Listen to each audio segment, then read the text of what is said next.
Central India का ये पहला प्रयोग था जब किसी व्यक्ति का हार्ट चेंज करने का, ट्रांसप्लांट करने का मौका हो। एम्स के हमारे सभी सुयोग्य चिकित्सकों ने ट्रांसप्लांट करने में न केवल सफलता प्राप्त की, बल्कि मैं मरीज श्रीमान दिनेश मालवीय जी से मिलकर आया हूं। बड़े प्रसन्न है, आनंद के साथ है। खास करके 2 साल से उनका हार्ट धीरे धीरे सिकुड़ते ऐसी स्थिति में रहा। 20% के अंदर ही आकर के वो काम कर रहा था। उनका एक तरह से जीवन खतरे में था, लेकिन अंगदान करने का क्या लाभ होता है, ये इस प्रकार के उदाहरण से ध्यान में आता है। मैं आज के इस अवसर पर ये बताना चाहूँगा, आप 22 जनवरी को भर्ती हुए, 23 जनवरी को उनका हार्ट ट्रांसप्लांट किया गया और अब रोगी वार्ड में है और डिस्चार्ज होने की कल शायद उनकी संभावना रहेगी। और ये आज के दौर में अत्यंत आवश्यक हो गया कि इस प्रकार की चीजों को प्रोत्साहन दे।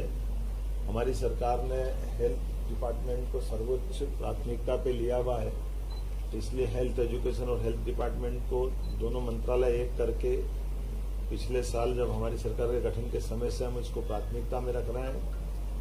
और खासकर इस माध्यम से भी कि जब हम अपने रोगियों को भौगोलिक रूप से बहुत बड़ा हमारा ये राज्य है, तो एयर एम्बुलेंस की दोनों प्रकार की सुविधा हमने दिलवाई है, जिसमें जहां हवाई पट्टी है वहां प्लेन से हम अपने एयर, और जहां हवाई यातायात की एयर स्ट्रिप नहीं है या हवाई पट्टी नहीं है, तो वहां हेलीकॉप्टर से एयर एम्बुलेंस की व्यवस्था हमने की हुई है। जैसे डॉक्टर साहब बता रहे थे कि कल ही एक बच्ची जो 4 साल का बच्चा लेकर के आए बालाघाट से, और वो एयर एम्बुलेंस से ही आकर के बचा है।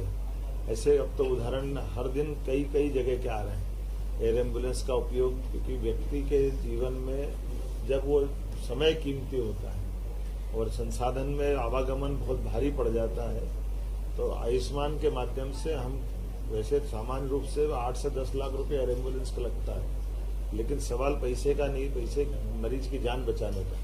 इसलिए हमारी सरकार ने बनने के बाद ये निर्णय किया कि तुरंत ट्रांसप्लांट कराना हो, बड़े से बड़े अच्छे संस्थान में पहुंचाना, ताकि रोगी को मदद की जा सके। इसलिए एयर एम्बुलेंस भी लाएं। लेकिन आज का अवसर तो ये खास करके हार्ट ट्रांसप्लांट करने की पूरी टीम को बधाई देने का है। इस अवसर पर चूंकि अंगदान, देहदान, इनको बढ़ावा देना चाहिए, इसलिए हमारी सरकार के स्तर पर कुछ निर्णय हम करने जा रहे हैं। एक, देहदान करने से 9 डॉक्टर उस पर काम करके तैयार होते हैं और कई प्रकार की चीजों को सीखने का मौका मिलता है। इसलिए देहदान जो जिस परिवार से व्यक्ति के किया जाएगा, सरकार के स्तर पर हम उसको राजकीय सम्मान दे करके ये सरकार का ये भाव लाने का प्रयास कर रहे हैं।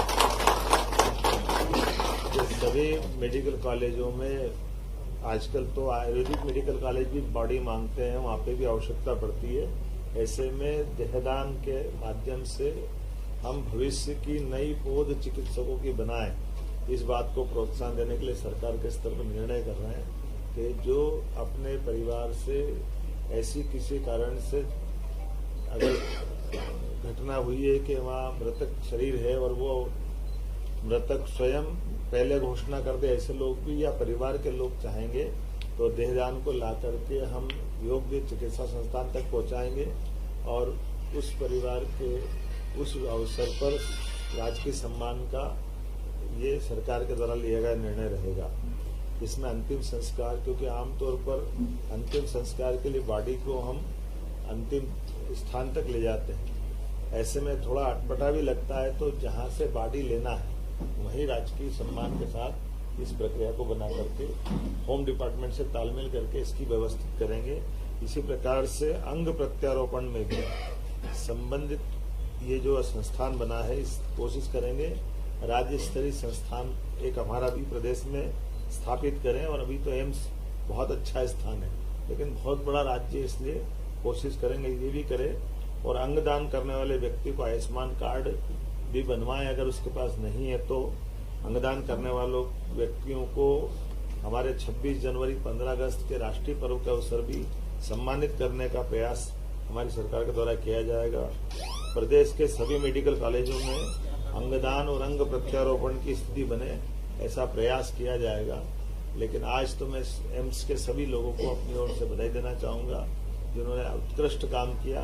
मानवता की सेवा के लिए आज का दिन मध्य प्रदेश के लिए एक गौरवान्वित करने वाला दिन है। मेरी अपनी ओर से बधाई। सर, प्रधानमंत्री जी ने आज परीक्षा पर की है छात्रों से, तमाम देश भर के छात्रों से एक मैसेज दिया है बोर्ड एग्जाम के ठीक पहले, क्या कहना चाहेंगे? प्रधानमंत्री सदैव ऐसे अच्छे कामों को प्रोत्साहन देते हैं। एमसी में भी मेडिकल कॉलेज के छात्र ही है। ऐसे में हम हर जहाँ कहीं कोई विद्यार्थी है उसके साथ उसको संबल देते हुए, बढ़ावा देते हुए वो अपने जीवन में अच्छे से अच्छे प्रकार से शिक्षा ग्रहण करके निकले, डिप्रेशन में नहीं। आज के इस दौर में ये थोड़ा कठिन हो जाता है, ऐसे में जब कई बार निराशा का दौर आ जाता है, तो निराशा के बजाय आशा स्थापित करते हुए परमात्मा जो अच्छे से अच्छा काम कराए उसके लायक बने। परीक्षा ही आखिरी हल नहीं है, जीवन ही एक परीक्षा। हर दिन अलग प्रकार की चुनौती से हमको निकलना पड़ता है। ऐसे में प्रधानमंत्री के द्वारा नए बच्चों को, विद्यार्थियों को परीक्षा पूर्व का एक कार्यक्रम किया गया। मेरी अपनी ओर से बधाई।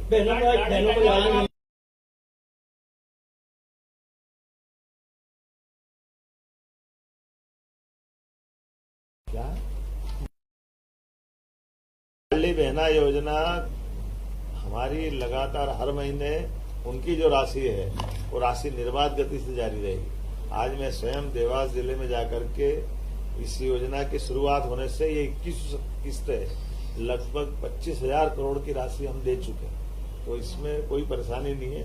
हमारी नारी सशक्तिकरण की योजना के अनुसार हर महीने एक तरह से रक्षाबंधन मनाते हैं। मैं आज स्वयं जाकर के लाडली बहनों की किस्त डालूंगा। मेरी अपनी ओर से कुंभ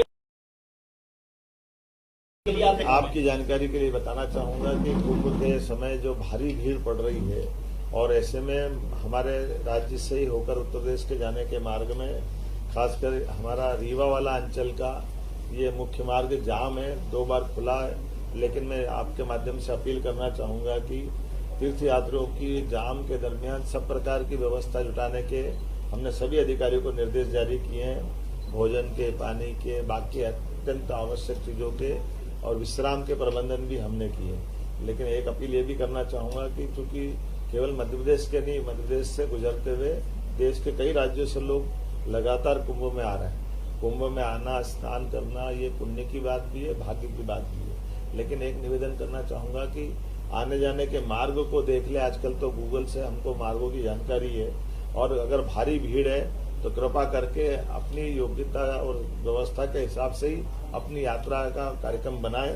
अनावश्यक परेशान होकर के यात्रा पूरी हो ये बड़ी दुखद होता है। ऐसे में प्रबंधन की दृष्टि से निवेदन करना चाहूंगा कि उत्तर प्रदेश सरकार ने बहुत अच्छे प्रबंधन किए हैं, लेकिन भीड़ की ज्यादा होने के कारण से व्यवस्थाओं पर लोड पड़ रहा है। इसलिए कृपा करके सारी चीजों का विचार करके ही अपनी यात्रा पूरी करें। मैं अपनी ओर से जरूर आश्वस्त करना चाहूंगा, मध्य प्रदेश सरकार ऐसे सभी धार्मिक पर्वों के सभी आयोजनों में अपनी भूमिका यथायोग्य पूरी क्षमता से निभाने के लिए तैयार है।